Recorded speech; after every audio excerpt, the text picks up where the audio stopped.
And we are live. Welcome back, everybody, to Behind the Tool Belt, episode 218. Today, we have another special guest. Stay tuned. We will be back after our short intro from our sponsors. TC Backer. Roofing, siding, windows, gutter, solar. Roofing, siding, windows, gutter, solar. TC Backer.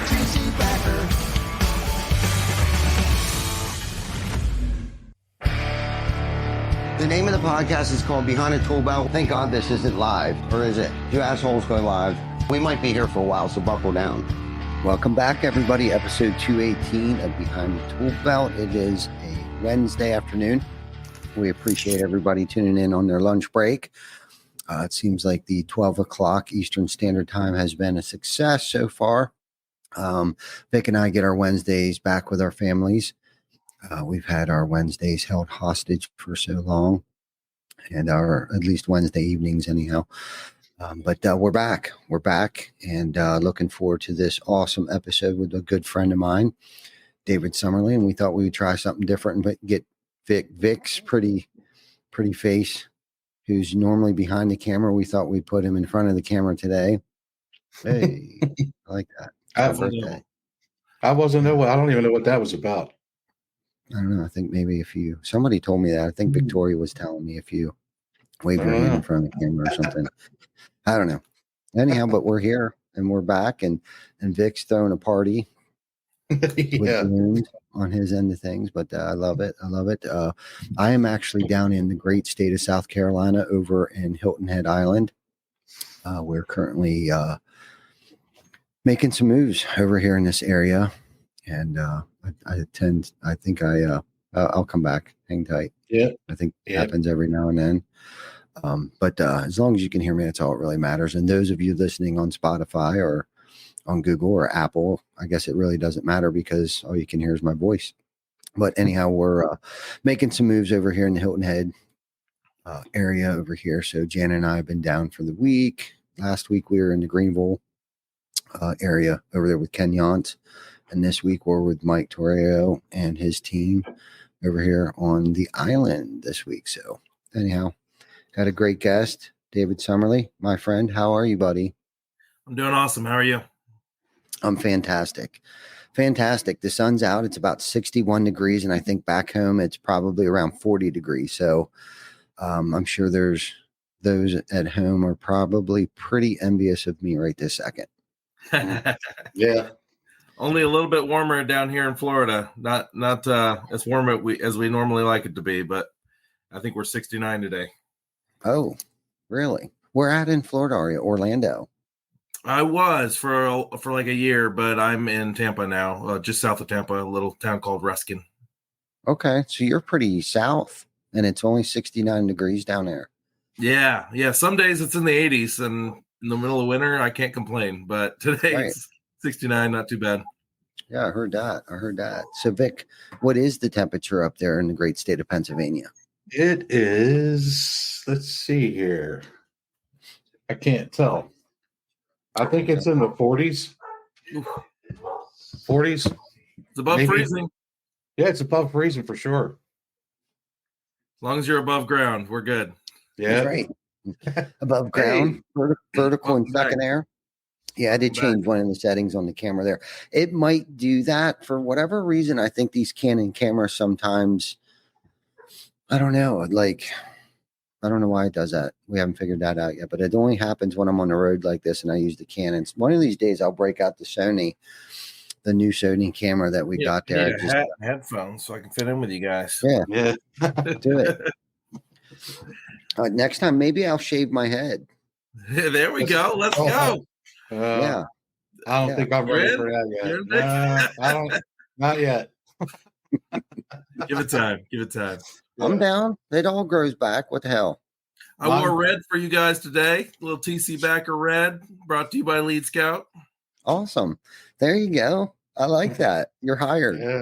I just like the t-shirts, but it's a great program they've got going on over there. Yeah, for sure. I talked to Chris last night for a while. Chris Hofstra with Lead Scout. We're launching some campaigns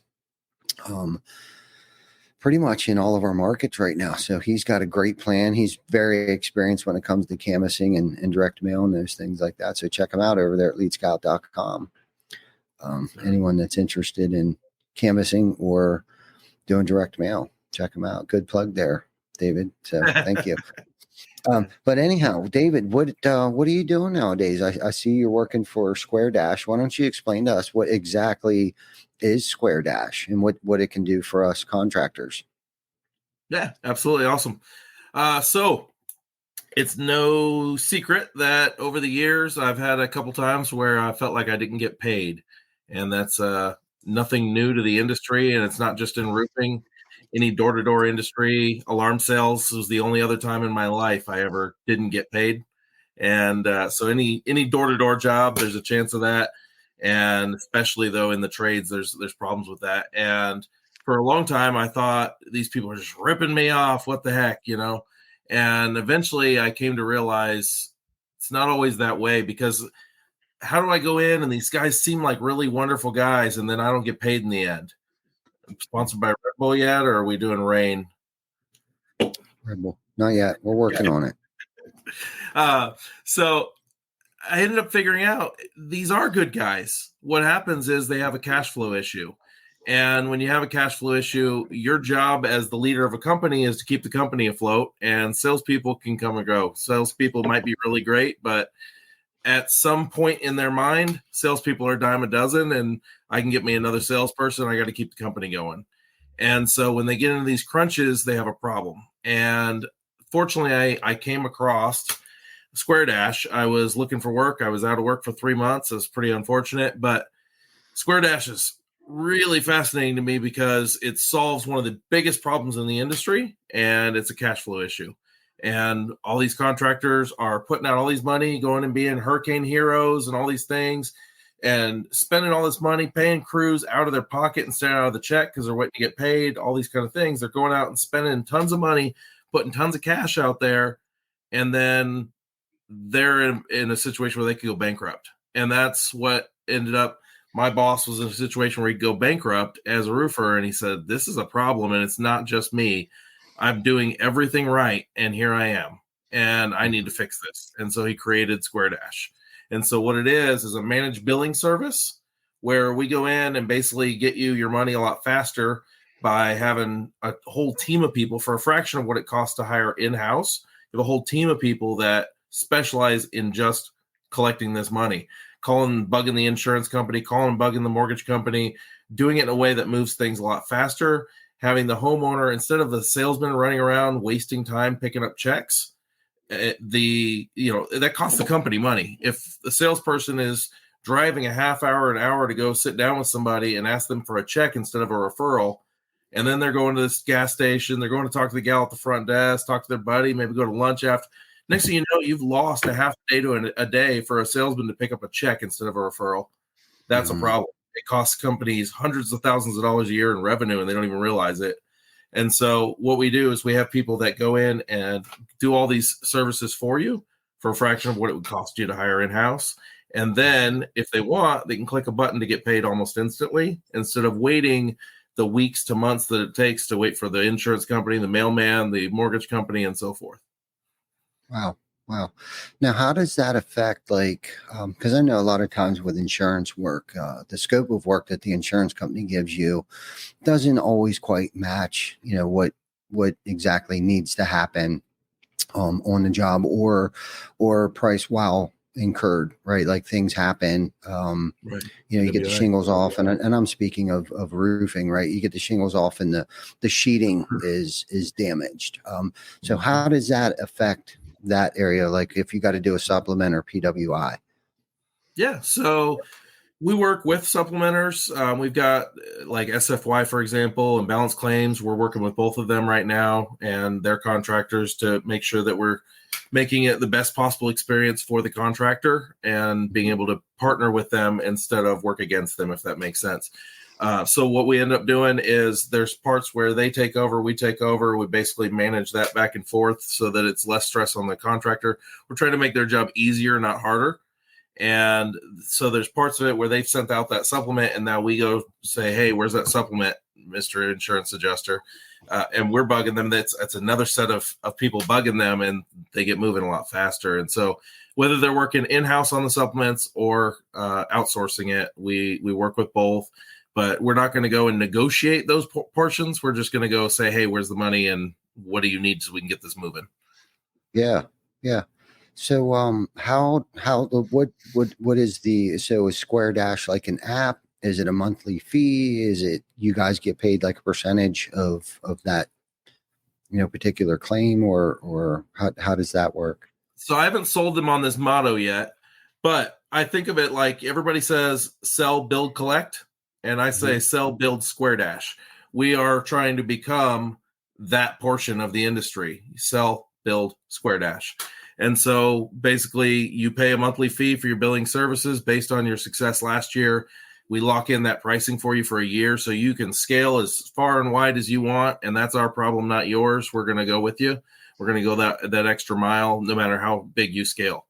And so you're locked in at your pricing for a year. And then at that point, we'll review it and see what makes sense. But then if you want to have money instantly, instead of waiting the weeks or months, I'm sure, you've done a lot of claims, I'm certain. So, the claims process can take weeks to months to sometimes years. And contractors that want to get paid right now on approved scope, any undisputed funds, they click a button in there, whether that's the front end check, the back end check, or multiple checks. They just click a button and say, I want to get paid right now. And there is a small cost of that. It's 5%. But when you consider that it's going to cost you a lot more than that, if you're 90, 180 days out, the cost of having that money, that capital sitting out there, having to pay your crew out of your pocket instead of out of the check, having that salesman run off thinking you're not going to pay him, having the supplier charging you more because you're out so far. Whereas if you did it within 10 days, ABC's gives you a discount. It just makes sense. Yeah. No, and that's a great point, man. There's actually a lot of great points here and different topics and stuff that we can talk about here. And I think a lot of people, and especially homeowners or insurance companies or mortgage companies, don't think about like the interest that's incurred, from ABC, right? Sometimes you can have a 30, 60, even I've even heard, companies, maybe not ABC, but I'm just going to sum it up as distribution may give you a 90-day term, right? Could be 60 days, but then interest kicks in on the last 30, pushing it out to 90 days. And that interest can, that can range from 1% up to 6% interest there. So there alone, I think would be a huge benefit if you guys are only charging 5%. And let's just say you got 5 or 6 of these claims out there that they're messing around with, and you got 5 or 6 jobs with ABC that, you're waiting on your money to pay your salespeople, to pay your sub crews, to, pay your distribution, and for just a small nominal fee of 5%, at least what that is. That's very consistent. You can almost build that into your overhead cost. Exactly. Right up front, which, if you're a savvy business person, you would think that right away. And what I think is cool about this too, it sounds like you don't have to use it for every job. So let's just say, you got a big claim, right? You came across this hotel or something big like that. And I would imagine, and I should have probably asked you this question, does it matter how big the claim is? Is it like you only deal with like $5,000 to $10,000 claims, or can it be $1 million? Oh, no. So right now, under our current structure, and that may change in the near future, but under our current structure, they basically give you what best or most easily can be explained as a credit limit based on your revenue that you're doing. So if you're just getting started in this industry and you're doing $300,000 a month, and all of a sudden you take on $4 million overnight, we're going to have to review that and see what we can do about that. But if you're doing 3 or 4 million every month on all the time, and then you have a big, huge claim that comes through, no problem. It's within your credit limit. Maybe your credit limit with us is 150,000 at a time. And as we collect all your stuff constantly, it's adding back into your credit limit. And so it depends on how much volume you're doing. If you take on a massive claim, all of a sudden that's outside of your normal revenue, you may run into a hiccup there. But in the future, when we have our next round of things, that may change, and all of it's constantly improving. So it'll just get better and better for the contractors over time. Yeah. Yeah. Now, have you guys partnered with any or made relationships with any insurance companies? So we've had some conversations with some of them for sure. And long term, we're looking at every direction, almost like a futurist, every direction the industry could possibly go. It's all trying to figure out what's going to happen in the future, and you never know for sure, right? Yeah, unfortunately, nobody has a crystal ball as much as I wish I thought I did. Or sometimes I even think I do. But no, that's definitely. We'd like to eventually work with them, the distributors at every level, every potential partnership level, the PAs, the attorneys, every level. We'd like to get, there's only 100% of money, right? And so if you have more than 100% of that check owed out to people, then you have a problem in the first place, and we probably should figure that out. But there's only 100% of the money. And so long-term, very long-term thinking here, why couldn't you set it up so that you could issue the money out to each individual claimant as to where they're supposed to have their money? Oh, wow. Yeah, let's talk about that a little more. Explain a little more to our viewers about that idea that you just came up with. Right now we're doing a little bit of research. Part of my job as a partner accounts executive is to have a lot of these conversations about what we can do in the future. And then also obviously referral partnerships, right? But those future conversations are figuring out like, hey, can we figure out a way that check is owed out to all these different people, and we know what the percentages are, and we go ahead and make sure the distributor gets paid faster by issuing that money direct to the distributor, potentially direct to the PA, the attorney, whoever it is. I float the idea of even the salespeople coming from the pain point of a salesperson of not knowing when you're going to get paid or if you're going to get paid at all, of eventually having it even so that the salesperson has guaranteed pay. Like, how much better would a contractor do on hiring and recruiting top talent if the top talent knew for a fact they're going to get paid and they're going to get paid quickly? Yeah, no, it's definitely a great aspect, especially in the storm restoration. It's such a hard job to juggle all of that, and I think a lot of people think, knocking doors is an easy thing. And I know you got experience with that, David, basically from soup to nuts when it comes to the roofing industry. I know you well enough to know that, once you were a laborer, you were a door knocker, you were a sales manager and all that thing. So you've seen it from both sides. And know that it's not easy. And like you said earlier, you touched on it. So it's not that the contractors are bad people. It's just that, it's really difficult to manage your money when you don't know when it's going to come, when, especially if you don't have, multiple irons in the fire, whether it be a retail model, whether it be new construction, whatever, investors, real estate agencies. And I'm just mentioning a few things that I know that has created MRR for us. And it's so difficult to create a monthly reoccurring revenue in the roofing industry unless you're in the commercial space and you set up like maintenance contracts and things like that. And, and this is the other side of the coin too. It's like, it's not always the contractor's fault. And it seems like you always hear about the bad things, right? About contractors, especially on Facebook, like I got ripped off by this guy, but nobody ever talks about, I guess there's not enough owners pushing back and saying, well, you didn't follow the process. You lost the company all this money and no shit, you didn't get paid because you're supposed to hit a certain percentage in order for you to get paid. But not enough people actually talk about that. Everybody talks about how salespeople got ripped off, but if they don't follow the steps and the procedures, no one's going to get paid. You know what I mean? Especially the person that went out and sold a job or knocked on the door. If they didn't follow, whether they didn't know product knowledge or they didn't know what they were looking at or whatever the case might be. Because I know a couple companies, especially local, the PA, there was this huge company that just blew up overnight and their salespeople were just out selling jobs for whatever, just to sell a job, knowing that they were going to get 10%. It didn't matter what the job sold for. They were just going out to make 10%, but nobody talks about, why that company went out of business. Unfortunately, you point one finger, you got 3 pointing back. It was because now now that I play this through my head a little more, it's due to poor leadership.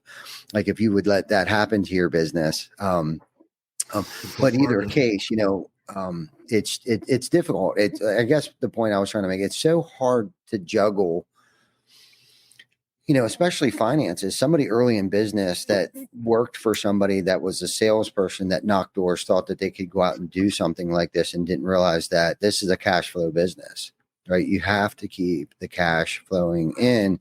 And multiple years ago or however long before Square Dash, we didn't have Square Dash. We didn't have, things like this. So it's a great, it seems that it in theory, it seems like a great idea. And I guess how close would, I guess, Inc. be your competition in this space? Or is it a little bit different? I get a ton of calls or messages from Inc. customers. I've had a couple from claim pay customers wanting to come over because we're, I guess, half the price as far as the funding portion. And then we do obviously all of the billing service that they realize that it's actually saving them money. Paying us for that service actually ends up saving them money because, like I said, a whole team of people for a fraction of what it costs to have somebody in-house. So as they continue to scale, if you've already got everybody in place, maybe you don't see that reward right away in that sense. But as you scale, you're going to need to bring on additional admins. And for usually the cost of less, a fraction of one person, you can bring on an entire team from us. Depends on the size of the company. Obviously, if you're doing 60 million a year versus 1 million a year, the number of admins that you would have to bring on in-house is different, right?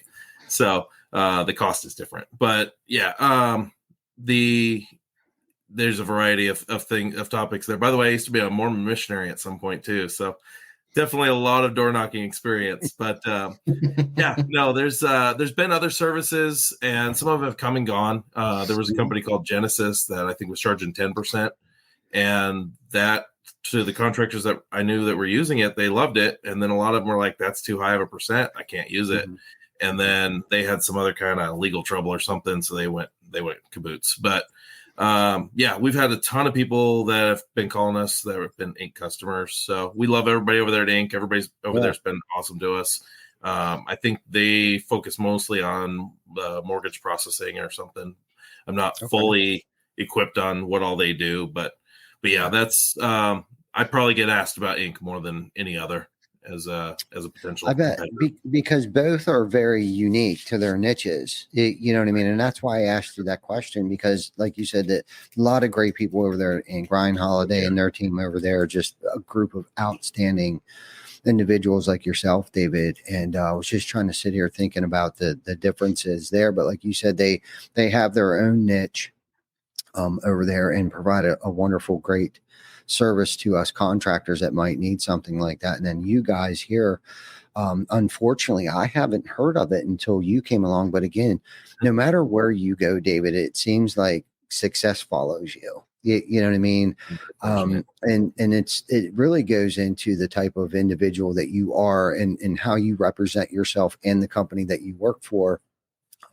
Which, and we all know, and this could be a topic in itself, that most people buy from people, right? It's not necessarily the product or the company that they're buying from. It's the individual that they're there. And because of the type of person that you are, the genuine person that you are, sincerely caring for that individual that you're selling your product to, you really care. That's the one thing that gravitated me to you the most. And one instance that stands out, I don't know, I think it was about a year ago. I'm going to get off topic here a little bit and talk about you as an individual, because behind the tool belt is kind of where it originated from, like the person behind the tool belt, right? Like, who is the individual? Where did David Summer come from? Or, the woes of, not necessarily woes, but, there was an instance where there was somebody, and I can't even remember what it was, but I guess some guy was talking schmack because I didn't let him on the podcast or something like that. And the guy, I didn't even know who he was. And then later, I think I found out that he was in my inbox, but because we weren't friends, it doesn't show up where it would normally where your friends Yeah, are or something like that. But you were the first one to jump right in there. Like you actually tagged me in your comment back to this dude. Like Ty is like the greatest person that I know. And then everybody else chimed in. I mean, it was like so powerful to see the support of people, not just for me, but behind the tool belt, the support everybody had. I didn't even have to say anything to this guy because you guys just drilled this guy. I think eventually he took his post or comment or whatever the hell it was. I think it was about a year ago. But it was cool, man. And thank you for that, because that's true friendship. And I know that we didn't grow up together or anything like that, but when we do see each other at an event, we usually pick right up where we left off. You know, and you've always been, you know, the same consistent person every time I see you, whether you're posting something, it's usually, you know, trying to help somebody out. You know, I've seen so many things like I think you took your shoes off and gave it to a homeless guy one time, like just the same stuff cut from the same kind of cloth kind of guy that I am the sum of, right? They say that you are the sum of those that you surround yourself with. And you're definitely one of those guys that, you know, I feel like I want and have in my circle today that I know that I could rely on. And again, I know we haven't been BFFs, but I got a sneaky suspicion if I called you at 2:00 in the morning and needed a lift from the airport, or I had a flat tire or something, that you would probably be the first dude there to answer your phone. And not only that, but come help me, you know, give me a My ride. ringer stays on. Yeah, no doubt. My ringer stays on. Don't abuse it. I've had a few guys over the years that would just call and not stop talking for 3 hours. Like, that's crazy. But no, my ringer stays on, because not only have people been there to help me when I needed it, but on the same note, I've had too many people who didn't call and they're not with us anymore. And so my ringer stays on 24/7, because if you need to call me, you freaking call me. Period. No doubt. Man. And thank you. That's an honor. I'm honored to hang with you, talk with you anytime, whether it be on here or just in person. Anytime you guys need anything, you can always let me know. No doubt. I know that, but I wanted everybody else to know that too, that you're a great dude, man. And I always enjoy our time together and stuff, but, let's rewind this. Let's find out how, or, you know, or how did the roofing industry find you, or how did you find the roofing industry? Let's go It's back. interesting. When you said something a few minutes ago, it made me think of that. I worked in industrial distribution sales in a call center, and we sold basically everything it takes to make food except for the food ingredients. So, for example, the burritos from Ruiz Foods, they make these really good burritos, and like they're my favorite. Well, they had a super clean environment. They worried about everything being clean all the time. So I only eat those burritos. But I did that for 6 years, and I was always number one or number two every month. I had this really great boss that I absolutely loved, and he got promoted and was like, David, I'm taking him with me. And I was like, yeah, that's right. Let's go. And the new boss coming in had the option of not letting that happen. And he came in and basically said, no, I need his numbers. He's not going anywhere. He can stay right in his seat.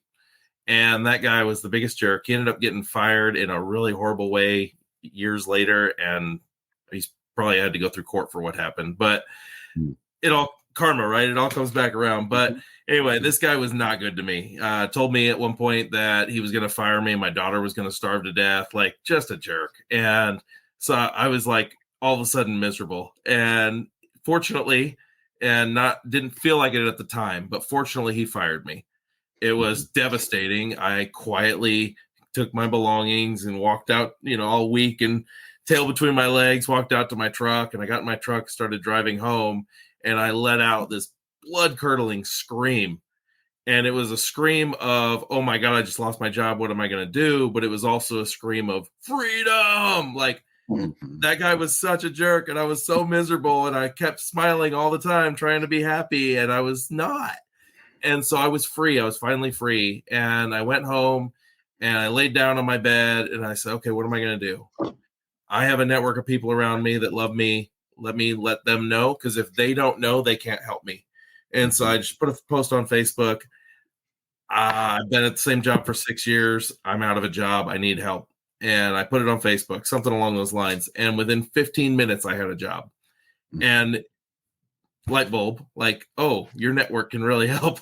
And so I've realized from that point, and I've tried to nourish that, because I realized the value in that from that point, right? So went over and worked at a marketing company, did phenomenal training, Dex Media. Then they were bought out Yellow Pages, and now they're Thrive. Great company in a sense. Other things about it, maybe not so much. They've changed over time. But at the time, I focused on roofers because I realized that they were big ticket. They would get a big check, and then they could afford my service more than somebody whose service was $15, you know? And so I just focused on targeting roofers, and specifically roofers in New Jersey. Do you know why? Can you guess? No. What do you know about people up there in the Northeast? You're from there, from up the Northeast, right? What do you know? Oh man, that is a hard question to ask. I mean, there's a lot of assholes up here. They're very direct, right? Yeah. They're very direct. And because Yes. they're very direct, they appreciated a direct approach. I've never been the guy that goes out and gives, pardon my French, a bullshit like statement about the company and what we're doing to try and get around somebody. I just am very direct. Like, this is what we're doing. This is how much it costs. Would this be of service to you? Very direct, not a great salesperson, just very direct and genuine and honest. And so people up in New Jersey would call me, and instead of me going the way around their brain and pretending I was calling for a different reason, I would just be like, hey, this is what we're doing. This is how much it costs. I would love to do this for you. And this is why you can trust me to take care of you. And they would just appreciate that. If I tried to do the company pitch, they would just go, hey man, if you're not going to tell me what the hell you're calling me for, get off my phone. You know, It was very direct. And so they appreciated me being very direct. So I focused at first on just New Jersey. And then as I realized that the big ticket on the roofers, I expanded out the whole country with roofers. And one of those roofers, in a long series of events, I got to them in Kansas City. They were partnered with a company that was doing new construction. And then they were build only, and they were doing for a bunch of the big name companies. And I sold their partner our top package. And so I was really excited, you know, great job, David. And then a few weeks later, the owner of the build only portion calls me, and he says, hey man, love what you did for my business partner. We've parted ways. I'm trying to do something different and grow a sales team and basically become a sales organization, not just a build organization. And so I need you to swing by my office and see how you can help me. It's like, awesome. I'm going to sell them a top package again. Let's go. This is exciting. So I go by there, and it was a job interview. And basically he tells me that, you know, all about this roofing and storm restoration and all the opportunity. I was like, hey man, I think that sounds great. I've got a friend I can refer to you. I don't know anything about roofing or storm restoration. I'm not the guy for you. And he says, ooh, you don't understand. Every time I've called, you've answered the phone. Every time I need something, you actually give a damn. That's the kind of person I want in front of my customers. You have the right character for what I'm looking for. The roofing stuff I can teach you in 5 minutes. And sure enough, I got about 5 minutes of training on a roof. He said, I think this kind of looks like hail, as he points at some spatter, not splatter, and hands me a stack of contracts. And that was it. And so I learned most in the beginning from most of what I learned from insurance adjusters, and then went to SVG for Win the Storm for their trainings. And then over time, just getting to know all these industry experts that are a lot smarter than me. I learned from all those different guys, and it's helped me grow into where I'm at today. Wow. No, that's amazing. Cause I knew you had a pretty good history in the roofing industry, and I knew it had a lot to do with the, door knocking portion of that. You know, it's so funny, you know, how so many, salespeople and, get introduced to the industry the same exact way that you described it. It's like, 3 weeks later, you're supposed to be out knocking doors, signing contracts with very little, experience, whether it be product knowledge, how to overcome objections, any of those things. And I believe still today, a lot of companies still try to train their people up, in like a 3-week period of time. And I mean, that's great if they're coming from the roofing space and they just really need to know, learn your culture, learn your systems, learn your processes and things like that. But when it comes to, product knowledge and things like that, especially if you didn't come from our industry, it takes a lot longer to educate someone so they can turn around and educate the homeowner, whether it be the insurance process and helping them along through that process of the insurance part of it. But not only that, but educating them on like, hey, this is what we're going to do. We're going to tear your roof off. It's going to look like a bomb went off. You may end up finding some nails in your yard after we're done. We're going to try to do our damnedest to pick everything up. But then after we're done that process, we're going to inspect the surface, make sure the decking's in great shape. And then we're going to put down underlayment. We're going to do drip edge. We're going to put ice and water in the valleys and then the eaves, along the eaves, and install shingles. And it comes with this kind of warranty. Well, that you can't learn that in 15 days. You know what I mean? So, it's funny to hear how you were trained was very similar to the way that I was trained. And then what happens is it takes another 6, 9, 12 months to clean up the mess from that salesperson that came into the organization that was supposed to learn all this stuff in 15 days. Yeah, you got it. And the reason why I bring this up is because I think, yes, we can figure out the type of individual in 15 days, like if they're going to be a good fit in our organization. But I think it's unfair to think or say that, they're going to learn everything and they should be out, whether it's retail or knocking doors or whatever the case might be. However, if you're selling deductibles or if you're actually selling jobs to homeowners, it doesn't really matter. It takes a lot longer. It takes experience. It takes time. It takes shadowing people and having people shadow you and being very patient, tolerant, loving, caring, right? To get a person up to speed. And it takes 30, sometimes 60, 90 days, and then if you do other facets of the industry, whether it be siding, windows, gutters, there's a whole nother, animal inside those facets of the company outside of roofing. So it's funny because we're trying to create right now a university. We're calling it TC Backer University, or America's Roofing Company University. And, it's a 30, 60, 90 day incubator that somebody comes in and, it's pretty thorough, like their first week, hour by hour, they'll know exactly what it is that they're going to do. And then the second week, they're going to know exactly what they do down to the lunch break for 30 minutes. Go drink a Red Bull, go out in the parking lot, do 10 jumping jacks and get your ass back in there, right? Like get that blood flow because we just threw a lot at you. So go take a break, come in, and then get with your your tribe leader and he's going to review some more stuff with you. But what happens is when you do that, it's called success by proximity. Just come on in here, hang out with us for 30 days, attend all sales training, attend all sales meeting, go out, canvas 300 homes in a week. That should produce, 3 phone calls per 100 flyers, should bring in 1 phone call. So by the end of 30 days, they should have built, a pretty good pipeline. By the end of 60 days, they should have a really good pipeline. And you've taught them how to go fishing, and not necessarily feeding them fish, but you taught them how to fish so they can eat for a lifetime. I love that. I would be curious about some of your techniques for recruiting over time. It reminded me, what you were saying reminded me of, there's a huge restoration company in the industry that has been well known for a while. Glad you got your camera working again there. Yeah. What I understand that they do, and this is my crude understanding from having heard from people that were big national people there a long time ago, but basically they would go and they'd hire 10 guys to go out and canvas, and they'd bring them in and let them sit near all the salespeople during the sales meeting so they could hear the excitement and how much money they're making, but not actually introduce that as this is your opportunity to them. You're just here to be a canvasser. You're going to make $10 an hour to go out and drop these flyers. Mm-hmm. If you happen to by mistake talk to a homeowner and turn in a lead, you get an extra $100 if that, turns into something or whatever. Mm-hmm. And so what happens is, out of these 10, they all go out and do their job. 8 of them do exactly what they were there to do or less.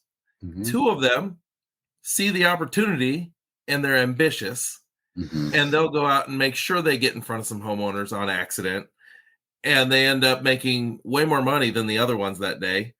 And next thing you know, they're being invited into the sales meeting to be brought in as a salesperson.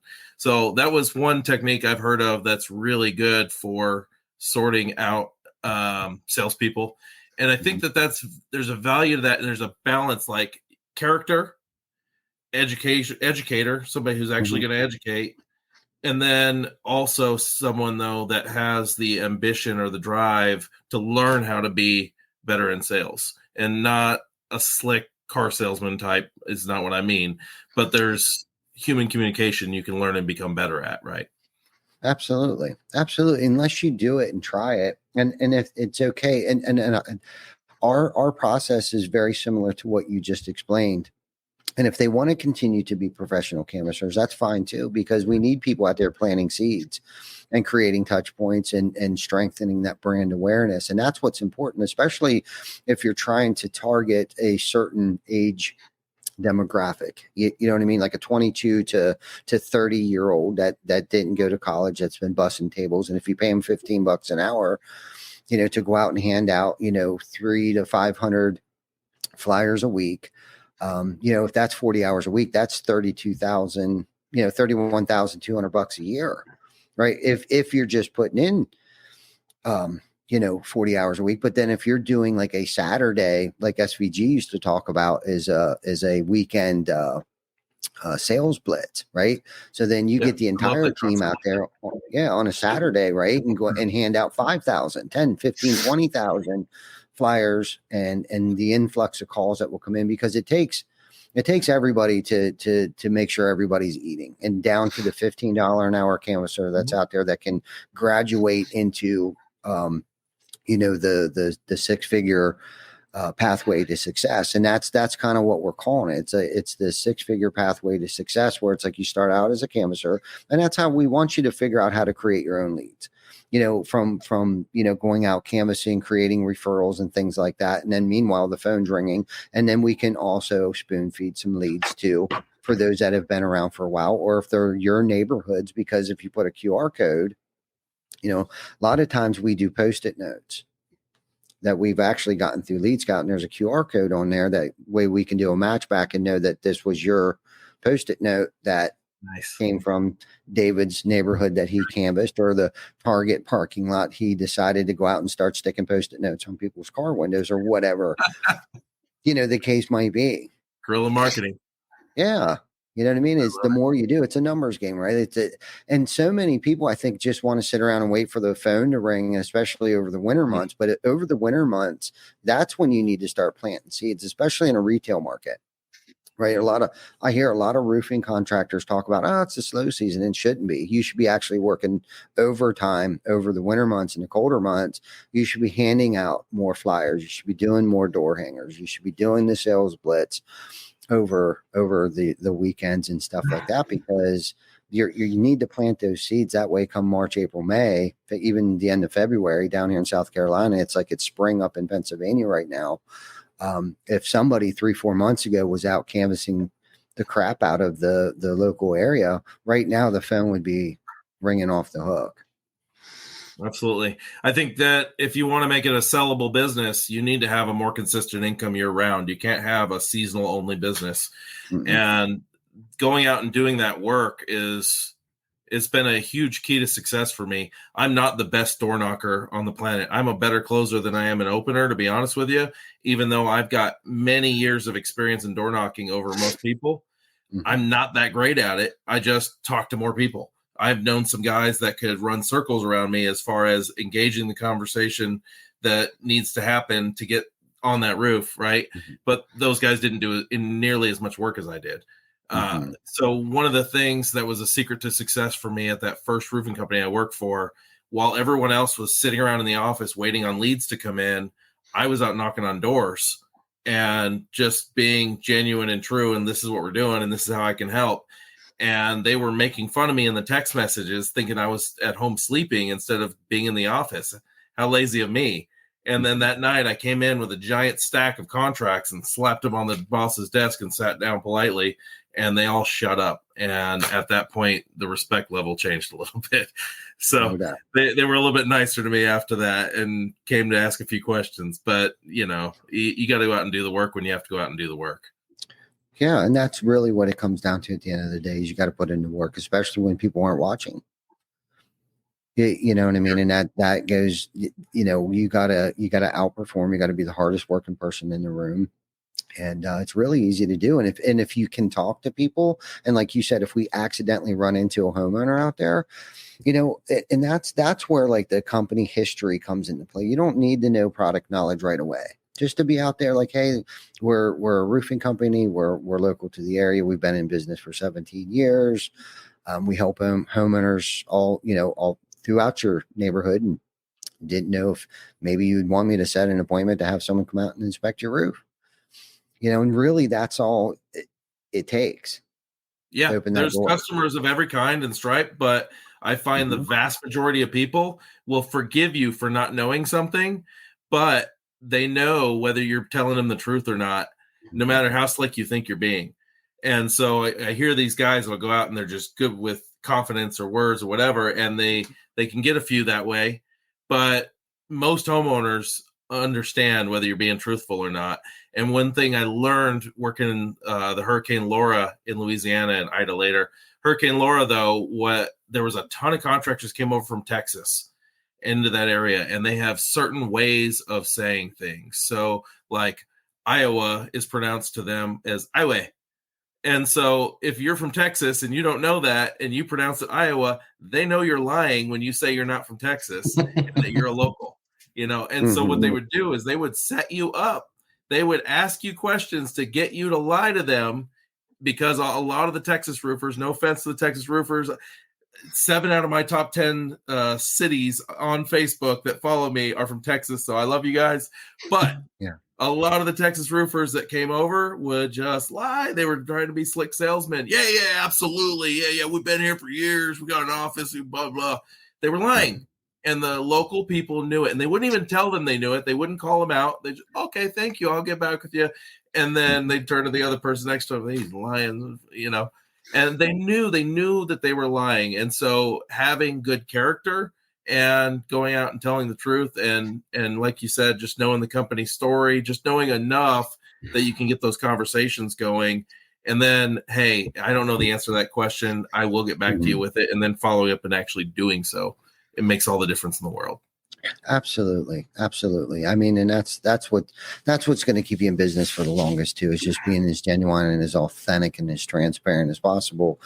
And that's kind of what, has grown our company, is that, we don't want to be necessarily considered a storm chaser. We want to be where the storms are. We just want to have boots on the ground, establish local, community, camaraderie with the local, and have an impact on a local economy, and participate in local community events, and whether it be food drives, whether it be diaper drives, whether it be, because we want to be that hometown contractor.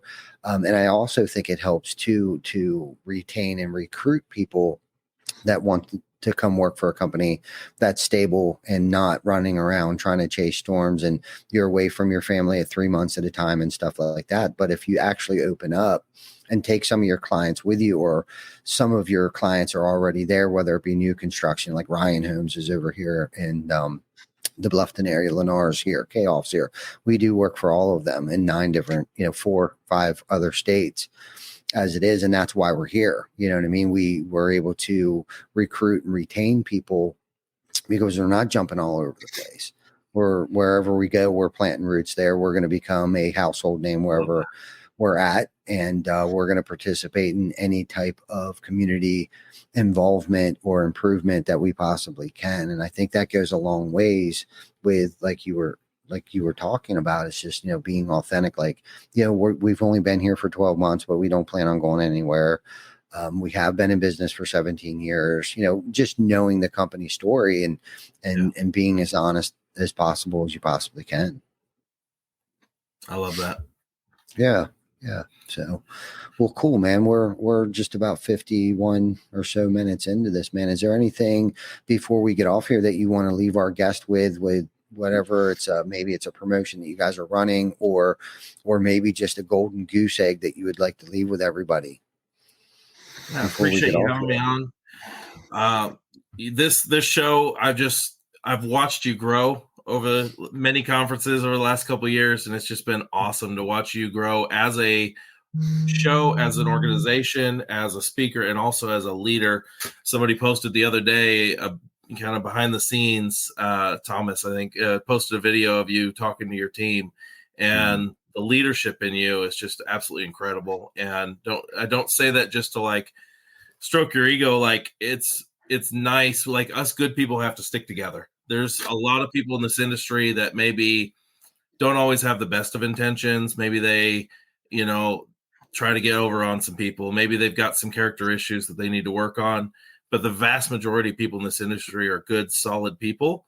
And if we're going to survive in an industry where you can make quick money fast, and you're going to have those kind of folks coming in, the good people have to stick together. They have to support each other. They have to help each other grow, have to be honest with each other, and everything we can do to help each other in that way, and everything I can do to help you or anyone else in our network that's a good, solid person. And even if they're not, maybe they still need some love. Let's make that happen, So yeah. I'm here for it. No doubt. I love that. Thank you so much. And it's about the team. It's not even today. I kind of show up. You know what I mean? The team is everything. And I heard something the other day, and I think Jim Collins said it. I think it's your people. Your people aren't your asset, or people aren't your asset. What is your asset is good people are your asset. Not just people in general, but good people are what is your asset. And he's so true about that, because we've had a lot of people come through, right? But most of them have stayed. And those that have stayed or have gone, doesn't matter. They've all changed in one way, shape, or form, whether it was they've become better leaders.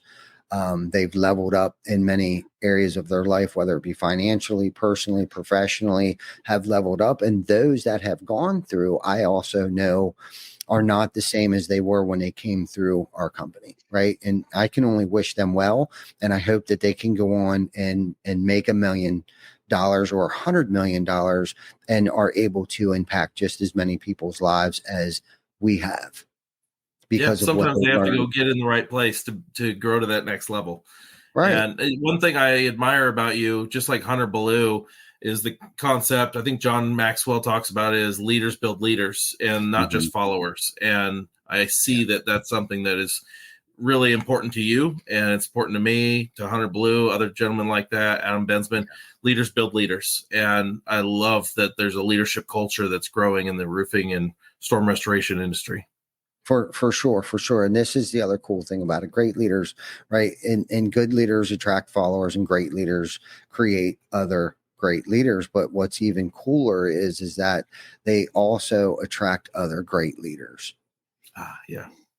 You know what I mean? And I've been fortunate in that aspect, that I've been able to attract really good, smart people, smarter than I can even imagine, so smarter than me and most areas of this business today. And that's probably been one of the biggest things that has helped us grow in many areas. It helps me grow personally and professionally, but more importantly, have been able to watch them grow. But the company itself has been able to grow because of those people that we've been able to attract, because like you said, David, they're into the same things that we're into. We're into impacting other people's lives, right? And when you can attract other people that are into having an impact on people's lives, whether it be homeowners, whether it be their coworkers, great things can happen when you can attract that many great people trying to make an impact on an industry as a whole, distribution, manufacturing, and local communities. Dude, magic happens. Like my pipe dreams can't even fathom where we are today. Like back in the day, I thought, we want to do these things, and it's like, dude, we're not even. I couldn't even imagine we would be where we're at today. I thought I did, but it's just where we're at today has become unimaginable.